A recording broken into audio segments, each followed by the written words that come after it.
seorang koruptor, bagian pertanggungjawaban moral. Saya mau minta klarifikasi, ini tanggung jawab siapa? Bapak malu nggak sih? Tidakkah saya dengar permintaan maaf yang benar objektif? Seolah-olah menjadi korban.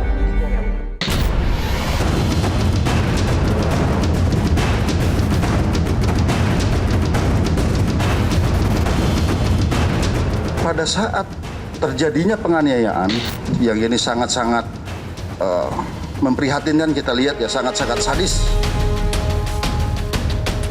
Seakan tak ada ampun, aksi Mario Dandi Satrio begitu keji kala memperagakan tendangan yang bertubi-tubi terhadap Kristalino David Ozora Latumahina saat kondisinya sudah tidak berdaya.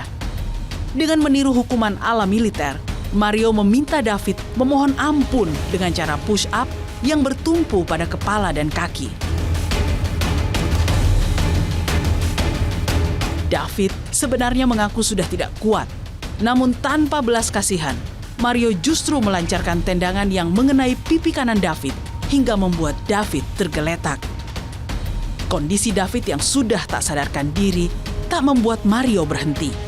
Anak mantan pejabat pajak itu justru semakin brutal menendang kepala David. Itu ada 3 kali tendangan ke arah kepala. Kemudian ada 2 kali menginjak tengkuk dan juga ada 1 kali pukulan ke arah kepala. Ini yang ke arah yang sangat-sangat vital ini kepala. Seakan ingin unjuk kekuasaan, Mario Dandi meminta temannya Shane Lucas merekam aksinya dari ponsel miliknya. Shane lalu menyerahkan HP milik Mario ke AG untuk melanjutkan perekaman. Udah diem. Nggak takut gua anak orang mati. Melihat David yang sudah tidak berdaya, Mario Dandi bukannya mencari pertolongan. Ia malah melakukan selebrasi gol ala pesepak bola Cristiano Ronaldo.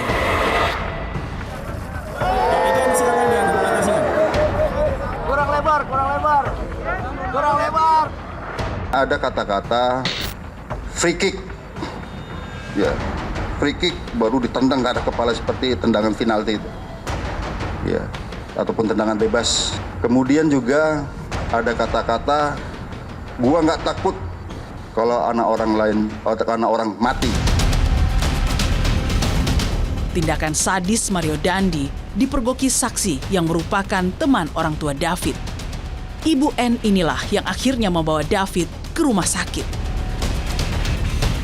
Tendangan brutal di sekujur kepala hingga injakan di bagian tengkuk mengakibatkan David mengalami cedera yang sangat fatal hingga koma.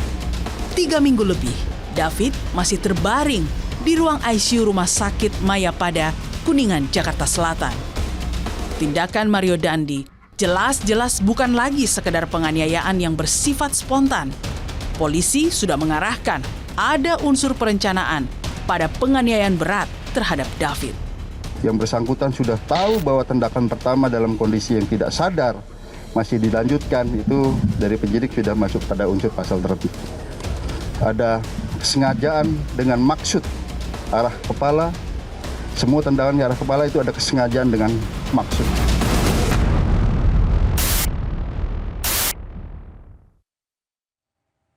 Sudah bersama saya Direktur Reserse Kriminal Umum Polda Metro Jaya. Ia adalah Kombes Hengki Haryadi. Pak Hengki, terima kasih sudah di Rosi. Terima kasih, Mbak. Pak Hengki, apa perkembangan paling signifikan yang bisa Anda dapatkan dari penyidikan penganiayaan ini? Jadi sebagaimana yang pernah kami sampaikan ya Mbak ya, bahwa penyidikan kami itu sifatnya adalah berkesinambungan.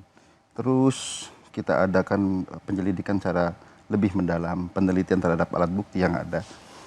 Bahwa hasil dari pemeriksaan yang terbaru kami peroleh dari digital forensik terhadap alat bukti yang kami peroleh, ternyata berapa minggu sebelum terjadinya perbuatan pidana ini, penganiayaan ini, ternyata kita dapatkan bukti yang perlu kami konfirmasi bahwa memang sudah ada ancaman-ancaman terhadap korban ini.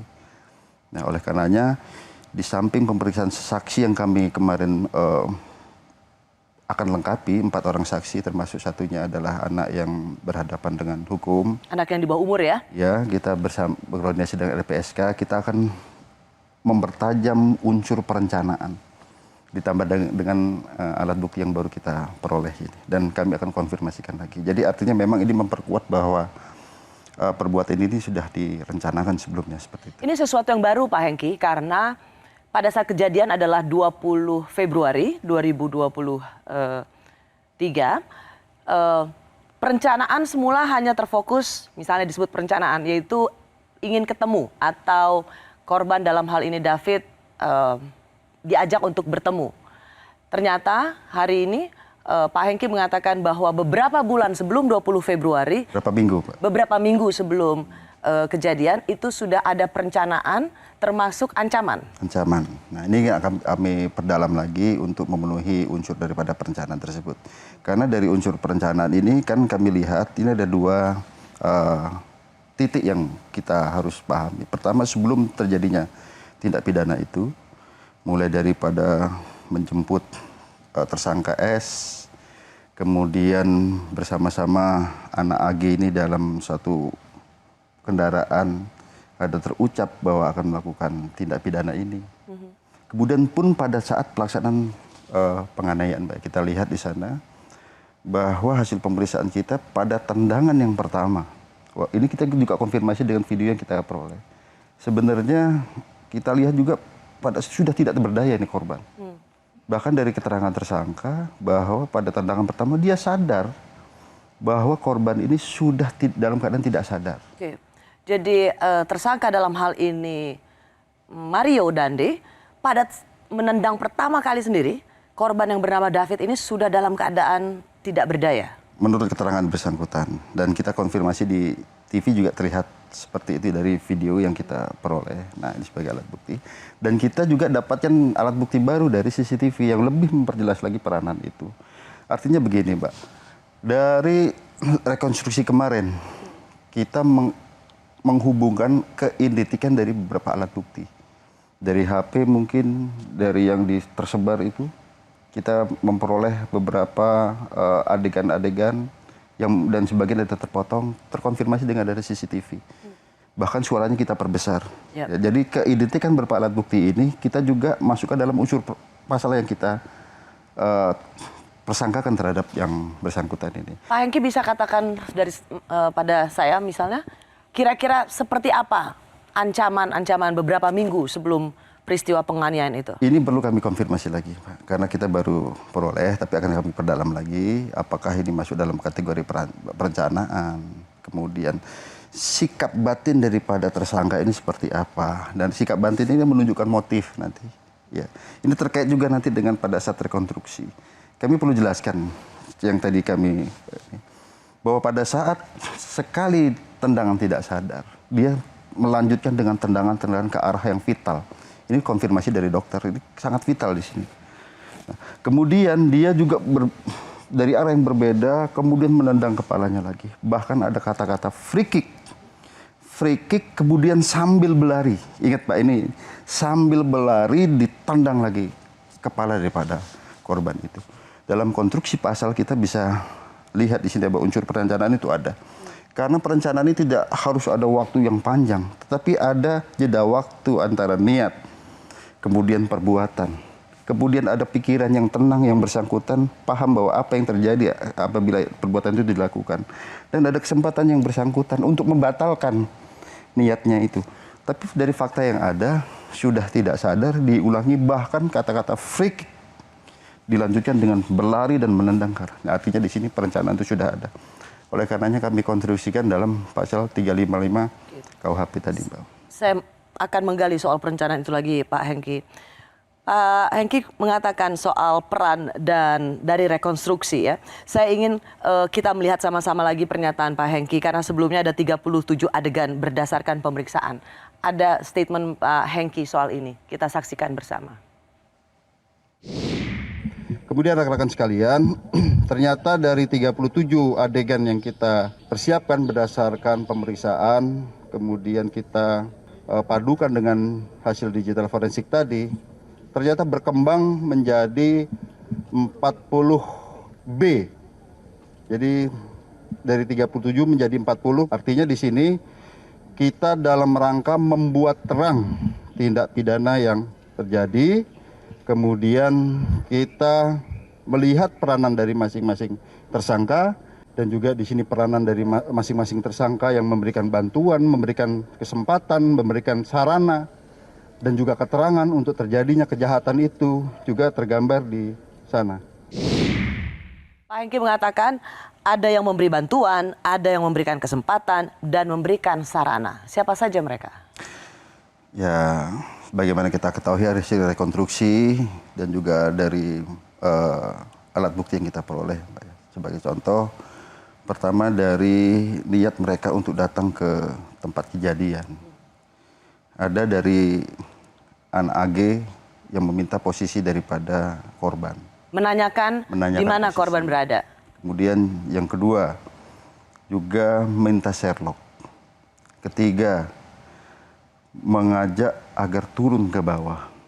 Yang keempat, memberikan HP kepada tersangka MDS ini, seolah-olah bahwa itu AG yang memegang HP untuk turun ke bawah. Nah ini merupakan salah satu unsur daripada 56 KUHP ataupun 76C. Jadi memberikan bantuan, kemudian memberikan sarana, kesempatan, pembiaran, dan sebagainya. Yang selanjutnya, dari awal penganiayaan itu terjadi, tidak ada tindakan apapun untuk mencegah dan lain sebagainya. Tidak ada satupun? Tidak ada. Berarti Pak kecuali pada saat setelah adanya teriakan itu.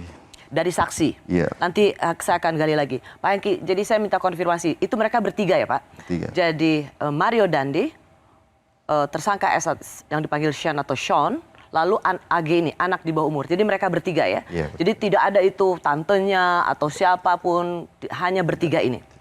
Oke. Nah, saya juga mau masuk ke pernyataan Pak Hengki soal kalimat yang dianggap atau yang menantang oleh Mario. Ini kalimat persisnya Pak Hengki. Kita lihat sama-sama. Yang tidak ada di rekaman HP, ternyata ini tercover dari CCTV yang ada. Walaupun yang tadinya mungkin dari keterangan tersangka itu tidak sesuai dengan faktanya, begitu pada saat pemeriksaan kita padukan dengan digital forensik, baik dari WA chat, ya, chat WA, ya, kemudian dari video, kemudian video ini kita besarkan apa kata-katanya itu muncul semua itu, free kick dan lain sebagainya. Saya tidak takut anak orang mati dan lain sebagainya itu muncul. Jadi dalam arti di sini tersangka juga tidak bisa bohong lagi. Apa yang ingin Pak Hengki tekankan di sini dengan dari unsur perencanaan tadi? Ada kalimat yang mengatakan saya tidak takut anak orang mati. Video ini juga tersebar di sosial media. Dan Pak Hengki mengatakan itu perlu diperbesar dulu karena di video yang merekam itu nggak ada. Iya. Jadi Pak, apa yang dilakukan polisi sehingga mendapat kalimat itu? Jadi dari hasil perekaman dari video yang ada di HP, ini kan tidak lengkap, Pak. Tapi dari sini kita bisa melalui digital forensik, kita perbesar suara-suaranya tersebut untuk kita masuk ke dalam unsur pasal yang kita persangkakan. Dan kita ingin mengetahui sikap batin daripada tersangka ini. Sikap batin, sehingga apa yang membuat yang bersangkutan seperti itu. Nah, dari sikap batin ini muncullah motif. Nah, motif ini yang sekarang sedang digali oleh psikologi forensik untuk mengetahui motif yang sebenarnya daripada si Mario ini. Oke. Jadi ini berkesesuaian dengan tadi apa yang Bapak katakan bahwa unsur perencanaan satu tendangan saja David ini sudah sangat tidak berdaya. Tapi kemudian ditendang lagi bertubi-tubi. Bahkan kemudian diperbesar volume suara, anak yang tidak berdaya itu kemudian dapat semacam glorifikasi dari si pelaku dengan mengatakan saya tidak takut anak orang mati. Ya, jadi itu, Pak. Pada saat pertama saya ulangi, yang bersangkutan setelah tidak berdaya melanjutkan lagi penganiayaannya lagi dan ke arah yang vital. Ini penting. Ke arah yang vital artinya ini dalam konstruksi pasal ini adalah unsur kesengajaan dengan maksud. Kalau dengan maksud dia menunjukkan motif nantinya, Mbak. Dari motif kita tahu sikap batinnya itu seperti apa. Bisa terlihat free kick sambil berlari menendang kepala ya. Kemudian terakhir setelah ada teriakan, ya baru bilang saya tidak takut anak orang lain mati. Nah ini menunjukkan sikap batik yang bersangkutan. Ya tentunya ini akan kita perkuat dalam konstruksi pasal yang kita persangkakan nanti, Mbak. Itu. Sikap batin yang menunjukkan bahwa ia telah memiliki perencanaan dan Motif. dia memiliki motif, merencanakan juga beberapa minggu sebelumnya, sekaligus ia melakukan ini dengan sadar. Bahkan ketika korbannya sudah sangat tidak berdaya. Ya. Jadi begini, ada 3 hal yang harus kita pahami. Ada motif. Motif itu mempengaruhi sikap batin yang bersangkutan. Kemudian ada niat. Niat itu beda. Motif, alasan. Niat ini ada tujuan. Nah tujuannya tadi sengaja dengan maksud apa dia tujuannya sampai menendang ke arah yang vital dengan yang sangat keras sambil berlari dan sebagainya. Ini yang sedang digali oleh para penyidik untuk memperberat hukuman.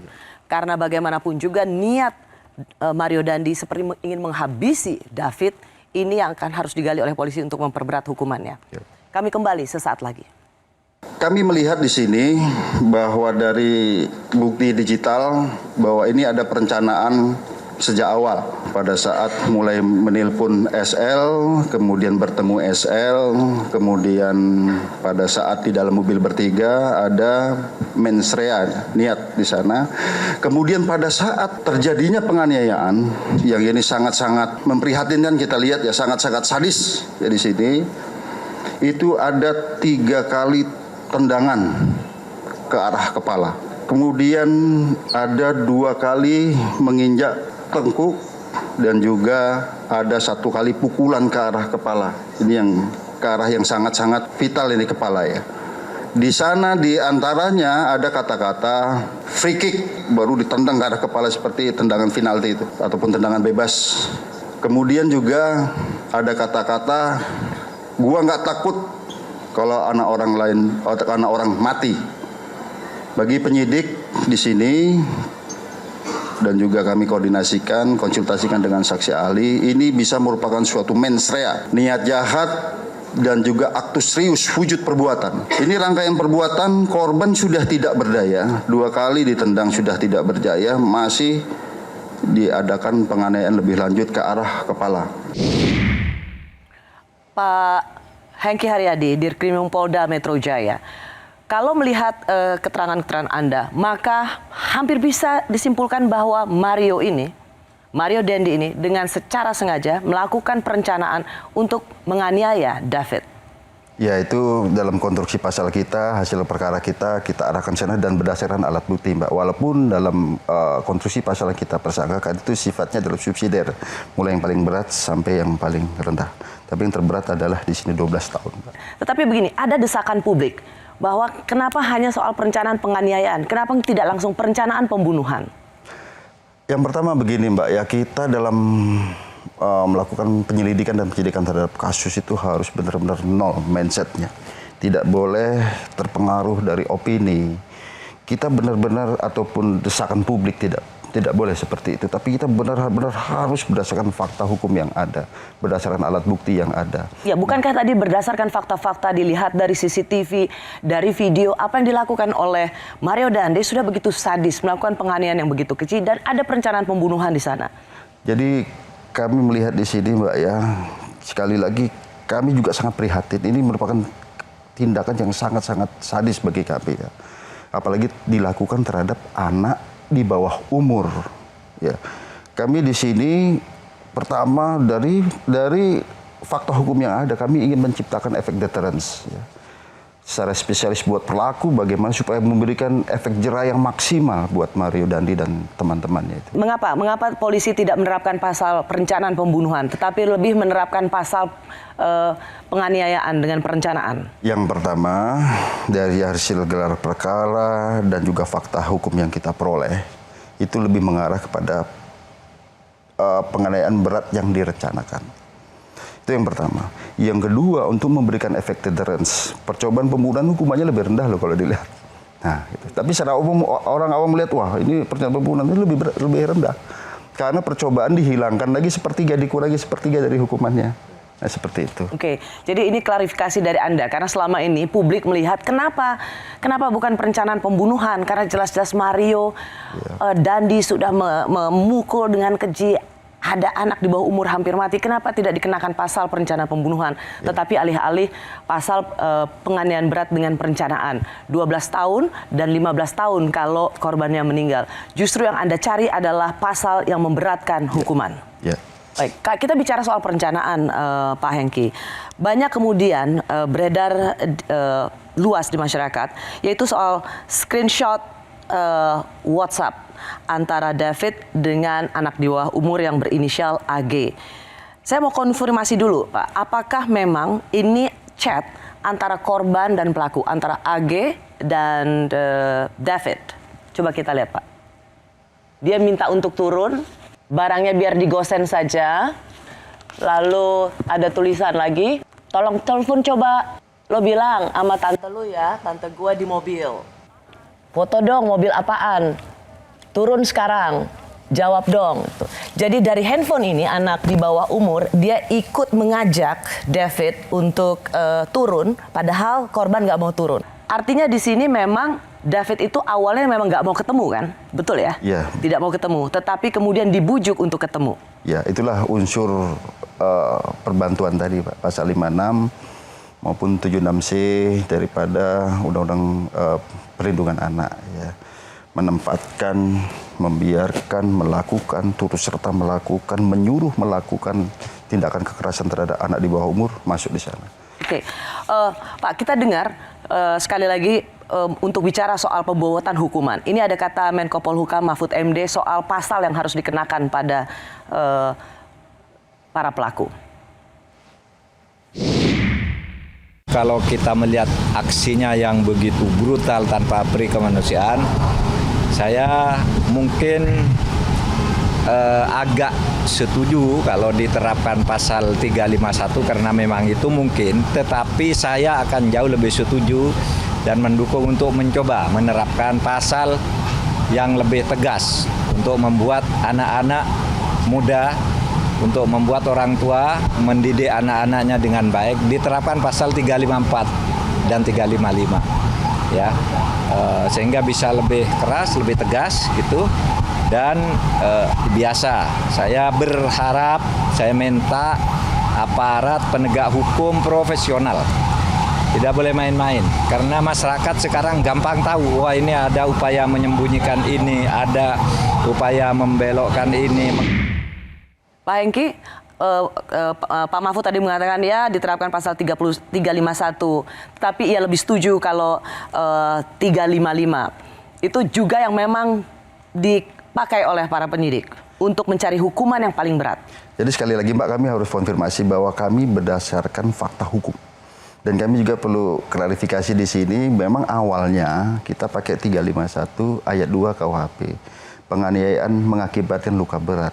Tetapi dalam pemeriksaan kami ternyata dari bukti-bukti digital forensik, keterangan saksi-saksi yang sebelumnya itu termasuk tersangka berbohong, setelah kita konfirmasi kemudian berubah, kita identikan dengan alat bukti yang lain, maka ini mengarah pada unsur pasal yang lebih berat tadi. Penganiayaan berat yang dilakukan dengan perencanaan, hukuman penjara ancamannya selama-lamanya 12 tahun. Kalau menyebabkan kematian, maka selama-lamanya 15 tahun. Pak Hengki, saya mau bertanya begini. Jadi setelah melihat CCTV, lalu melakukan semua upaya berdasarkan digital forensik, itu akhirnya bisa terbongkar. Karena sebelumnya Dandi mengatakan ini pertengkaran atau perkelahian biasa. Dan disitulah kalimat dari Pak Hengki bahwa Mario Dandi berbohong pada polisi. Iya. Karena sebelumnya ini kayak seperti pertengkaran atau perkelahian anak muda. Jadi bukan hanya Mario Dandi aja yang berbohong, yang lain juga berbohong. Ya, karena memang ada perintah dari yang bersangkutan untuk menjawab seperti ini, bahwa ini ada perkelahian dan sebagainya. Tetapi setelah kita dapatkan bukti digital, kita konfirmasi dengan CCTV, kemudian video, itu semua terkonfirmasi peranan dari masing-masing tersangka itu. Bahkan hasil pemeriksaan kami di sini ada relasi fisik, Mbak. Maksudnya gitu? David sudah menyatakan bahwa kita nggak seimbang, saya nggak berani sama kamu dan sebagainya. Nah, ternyata terjadi dimulai kekerasan fisik terhadap anak, mulai dari pusap, plank, sikap tobat itu udah mulai kekerasan loh. Dilanjutkan penganiayaan. Jadi sebetulnya kan tidak seimbang, ada relasi fisik di sini. Tidak seimbang, seperti itu, Mbak. Itu didapat dari mana, Pak Hengki? Dari keterangan tersangka maupun saksi Ya, ini saksi mahkota sama-sama tersangka ini juga memberikan keterangan yang sama seperti itu. Baik. Kasus penganiayaan keji yang dilakukan oleh Mario Dandi juga melibatkan anak di bawah umur. Polisi dianggap mengistimewakan AG. Tapi apa yang sebenarnya terjadi? Masih bersama saya di Reskrimum Polda Metro Jaya Kombes Hengki Haryadi. Pak Hengki, kita akan masuk juga yang terbaru hari ini pada tanggal Kamis 16 Maret, yaitu yang semula diinisialkan sebagai APA. Ternyata namanya adalah Amanda. Hari ini datang ke Polda Metro Jaya untuk mengatakan gak ada hubungannya saya dengan bagian dari penganiayaan ini. Bahkan pengacaranya mengatakan akan menggugat balik pengacara Mario Dandi yang melibatkan dia sebagai seolah-olah APA ini menjadi bagian pembisik atau penghasut Mario. Apa tanggapan Anda? Jadi begini Mbak ya, memang sudah kita periksa APA pada saat di Jakarta Selatan dan hari ini dipertajam lagi di Polda Metro Jaya, tapi dalam konteks yang berbeda pertajamnya. Seperti kami sebutkan tadi, ada ketemu clue-clue baru terhadap sebelum terjadinya pidana ini. Ya, jadi kami paham apakah pembisik ini merupakan bagian daripada penganjur. Apakah dalam bahasa hukumnya itu with locker, menyuruh melakukan. Ya, ternyata sampai sekarang kami belum temukan itu. Bahkan tidak sinkron antara keterangan dari tersangka dengan ini. Jadi, dan mungkin saja sebagian menyatakan bahwa ini bagian daripada motif. Kenapa pidana ini terjadi, menimbulkan sikap batin, amarah dan sebagainya. Nah, tapi motif pun dalam delik perbuatan pidana itu tidak harus dimasukkan. Karena yang harus masuk itu adalah mens rea, niat tadi Mbak. Dia niat sampai harus menendang daerah vital, kepala dan sebagainya. Kemudian aktus wujud perbuatan. Nah ini sudah terpenuhi gitu.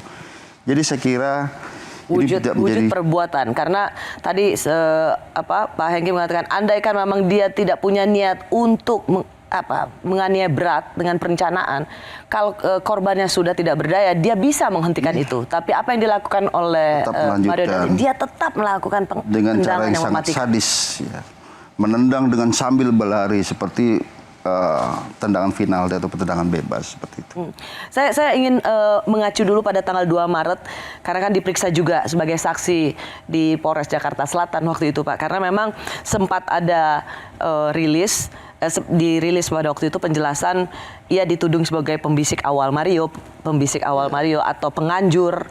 Nah, ia mengatakan bahwa APA ini mengatakan sesuatu tentang AG yang sudah menjadi kawan dekat Mario. Lalu kemudian Mario berkata kepada tersangka lainnya, kalau lu jadi gue, lu apa yang lu lakukan? Kira-kira seperti itu percakapannya. Apakah ini sudah menjadi bagian dari motif? Ini masih kami perdalam Mbak ya. Tapi memang sebenarnya belum sinkron keterangan di antara keduanya. Ini kan baru keterangan tersangka dan kami tidak pernah berdasar daripada keterangan tersangka. Oleh karenanya motif sedang diteliti oleh Apsifor, psikologi forensik secara komprehensif akan di-assessment. Kira-kira sikap batin daripada tersangka pada saat melakukan tindak pidana itu apa alasannya? Itulah motif. Tapi sampai sekarang belum menemukan itu? Belum selesai. Belum selesai. Nah kemudian apakah ini penganjur ataupun with locker?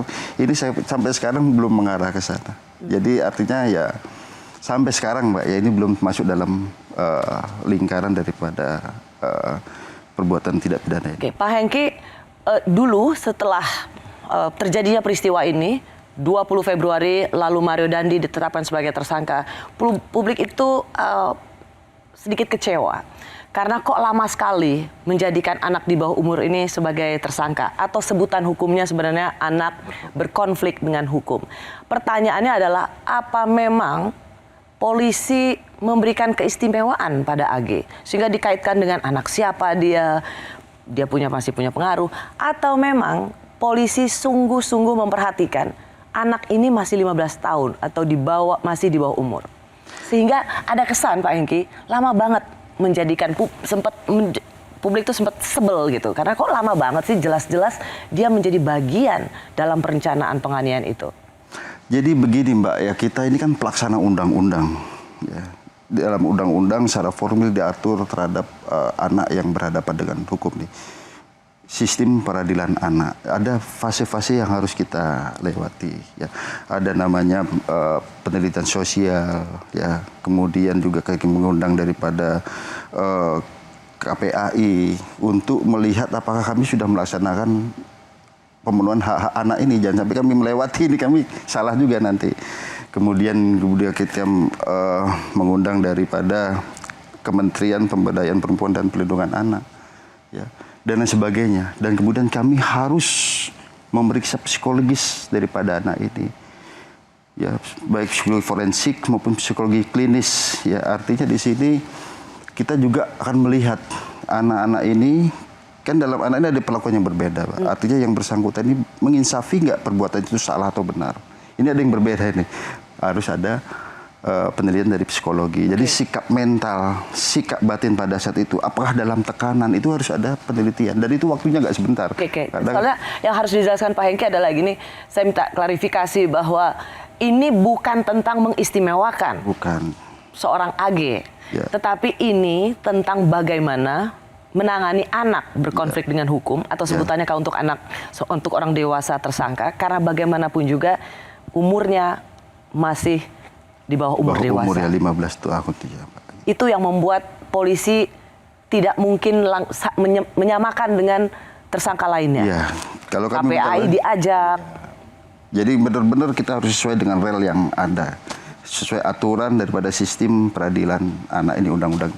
Meskipun Pak Hengki sendiri yang mengatakan bahwa siapapun yang bersalah harus dihukum. Itu jelas, itu wajib, siapapun yang bersalah wajib dihukum. Equality before the law, siapapun itu. Termasuk yang di bawah umur. Termasuk di bawah umur, tapi ingat dalam azas hukum peradilan anak kita juga harus memperhatikan kepentingan terbaik bagi anak. Oleh karenanya pada saat penahanan, kalau memang untuk orang dewasa kan 20 hari bisa diperpanjang lagi, atau ada 7 hari, dan itu harus di tempat khusus. Bisa di lembaga penempatan anak sementara, kalau tidak ada di lembaga penyelenggara kesejahteraan sosial. Seperti itu. Nah, kita lihat juga di sini tuh kepentingan terbaik bagi anak, dan kita lihat memang saat ini keluarga daripada anak AG ini kan keluarganya semuanya sakit, Pak. Keluar ayahnya yang sakit jantung, ibunya yang kanker paru-paru, informasi termasuk kakaknya. Tapi anak ini harus tetap dihukum melalui prosedur yang ada. Nah, kita melaksanakan daripada undang-undang itu. Artinya semua sama harus dihukum seperti itu, Pak. Oke. Kalau kita melihat apa yang direkonstruksikan kemarin, Pak Hengki, kalau kita lihat bagaimana ini, mungkin kita bisa lihat peran awal dari masing-masing.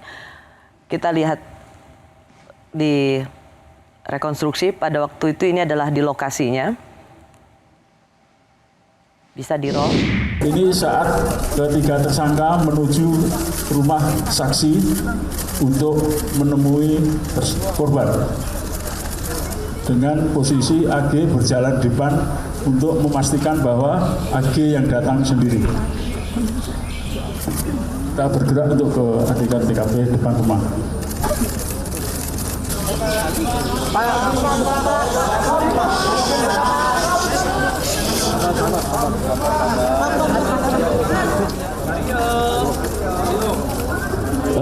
Ini adegan yang saya lihat adalah ketika anak AG mengirim WA kepada korban dan memberitahu dia sudah ada di lokasi di mana korban berada dengan menunjukkan foto kartu pelajar. Adegan selanjutnya ini di mana tersangka mengintip ke dalam garasi rumah untuk mengetahui keberadaan korban. Apa korban di dalam rumah atau tidak. Iya bang. Halo bang. Adegan selanjutnya ini saat para tersangka dan korban menuju ke arah mobil Rubicon parkir. Yang ingin ditampilkan di rekonstruksi itu bahwa anak AG ini dia datang sendirian, tetapi juga kelihatan handphonenya diberikan ke Mario Dandi. Itulah yang kami sebut dalam usaha perbantuan tadi, Mbak, ya.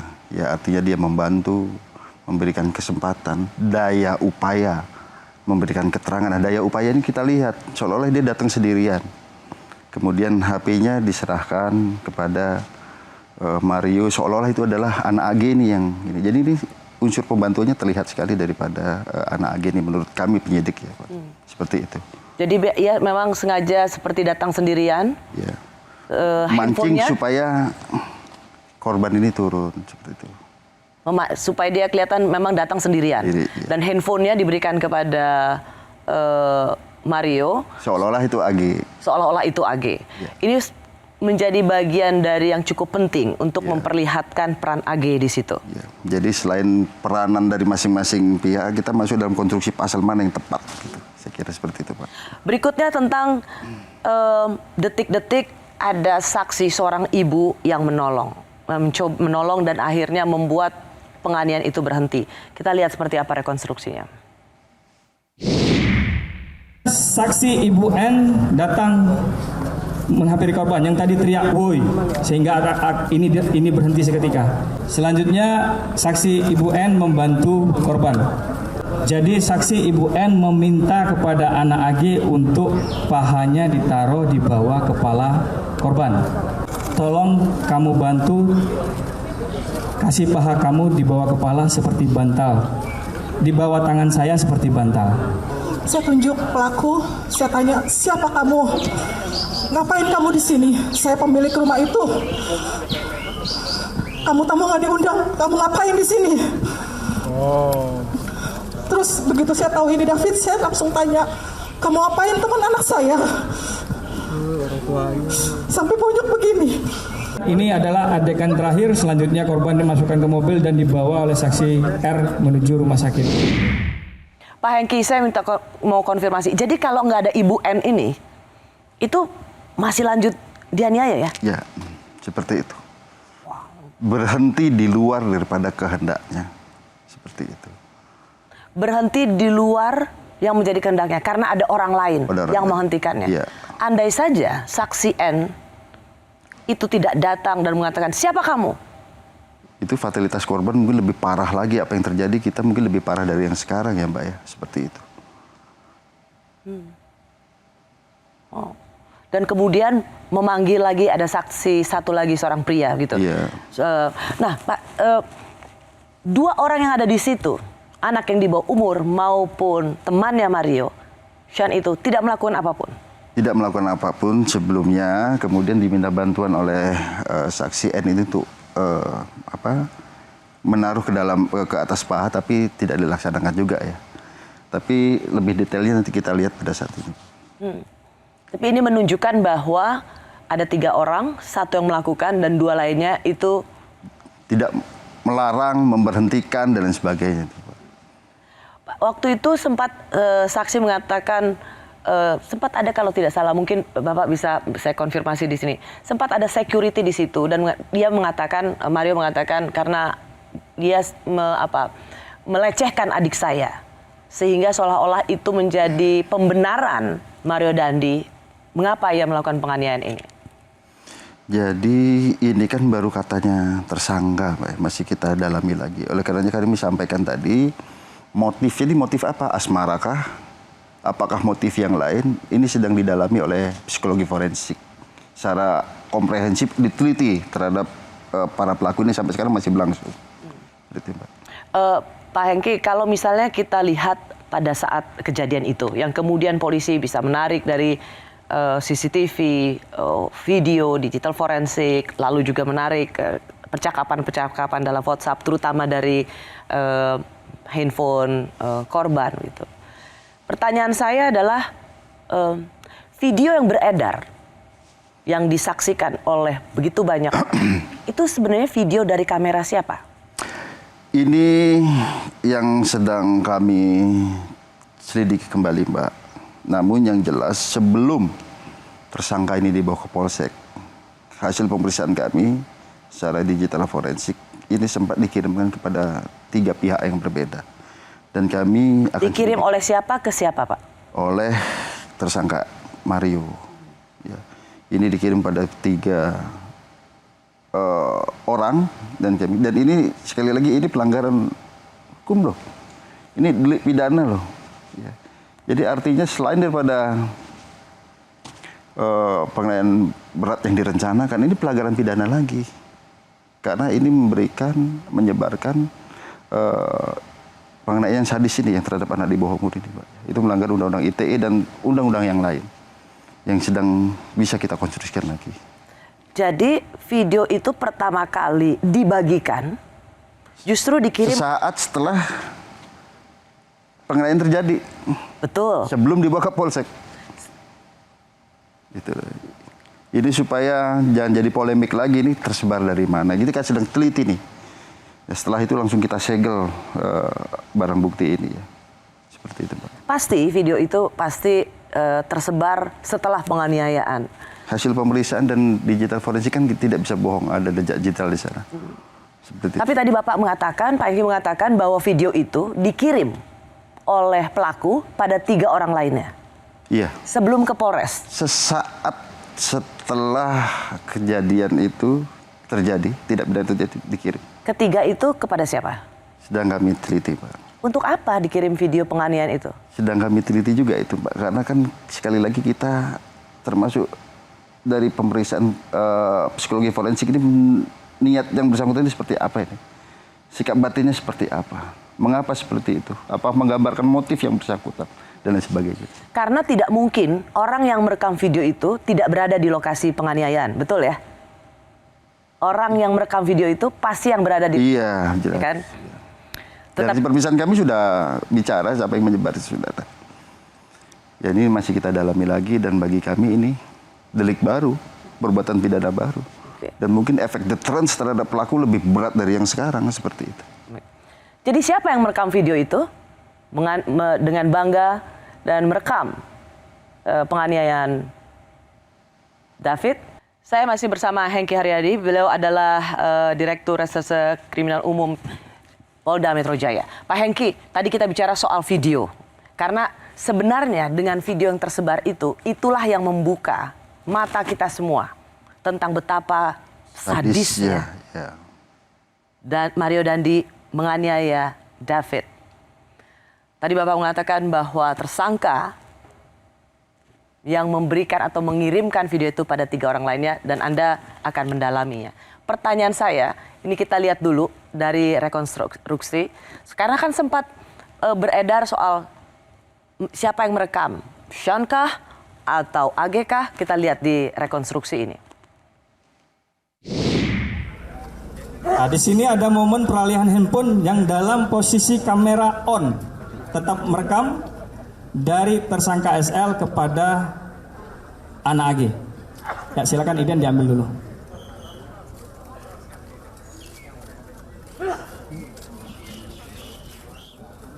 Ya, adegan berikut ini adalah perpindahan handphone ke AG dalam posisi masih merekam dan kamera mengarah ke posisi korban, dan di momen secara bersamaan SL mencoba mengingatkan MDS atas perbuatannya untuk menghentikan perbuatan itu. Mendatangi dan menghalau. Lu udah diem. Oh, takut gua anak orang mati. Gak takut gua anak orang mati. Pak Hengki, jadi di situ kelihatan siapa merekam.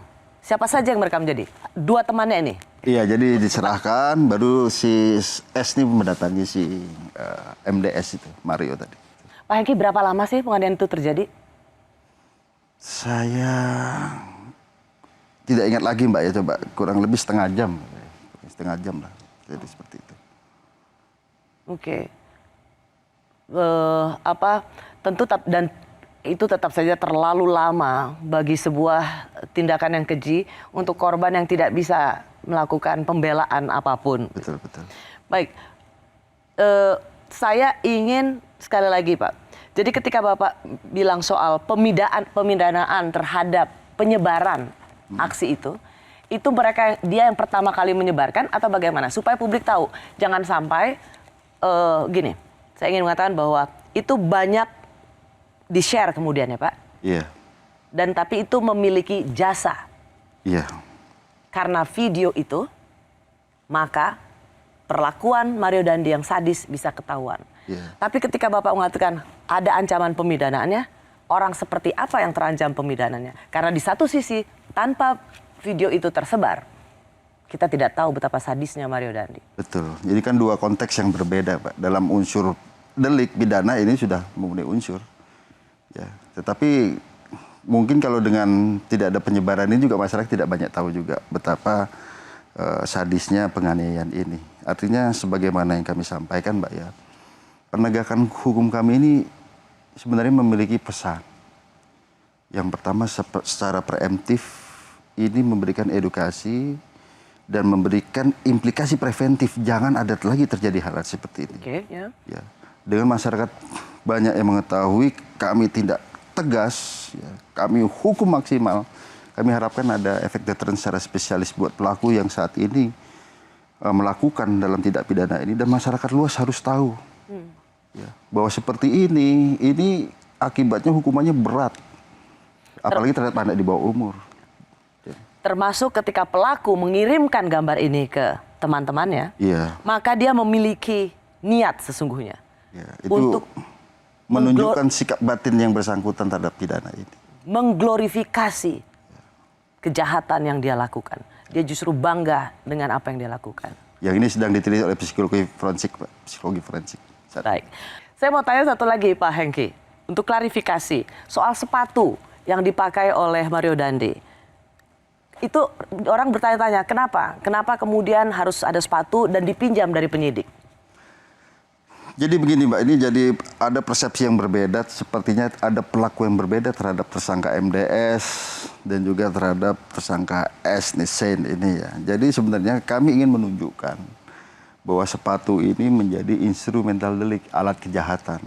Ya. Coba bayangkan apabila penganiayaan itu tidak menggunakan sepatu, mungkin fatalitas terhadap korban juga nggak akan segini parahnya, mungkin akan mengurangi. Karena waktu rekonstruksi dia tanpa sepatu. Tanpa sepatu, tapi sesaat sebelum dimulai kita pakaikan sepatu untuk menunjukkan kondisi yang sebenarnya. Walaupun bukan sepatu yang asli. Jadi tidak harus juga menggunakan sepatu yang asli. Kalau rekonstruksi semua harus asli, jadi kasus pembunuhan pakai pisau yang asli berbahaya sekali, Mbak. Bahkan korban kita pakai manekin kemarin. Ya. Ada peran pengganti seperti itu. Jadi sebenarnya dalam rangka pemenuhan unsur pasal yang dipersangkakan terhadap tersangka-tersangka ini. Ingin menunjukkan karena dia pakai sepatu, Ya. maka efek atau fatalitas dampak penganiayaan itu bisa kelihatan. Ya, bahwa ia telah menendang berkali-kali dengan sepatu. Ya. Baik. Pak Hengki, terima kasih untuk penjelasannya dan untuk klarifikasinya. Terima kasih sudah di Rosi. Terima kasih Anda yang sudah menyaksikan program Rosi. Saya Rosi Nasilalahi. Tetaplah di Kompas TV, independen, terpercaya.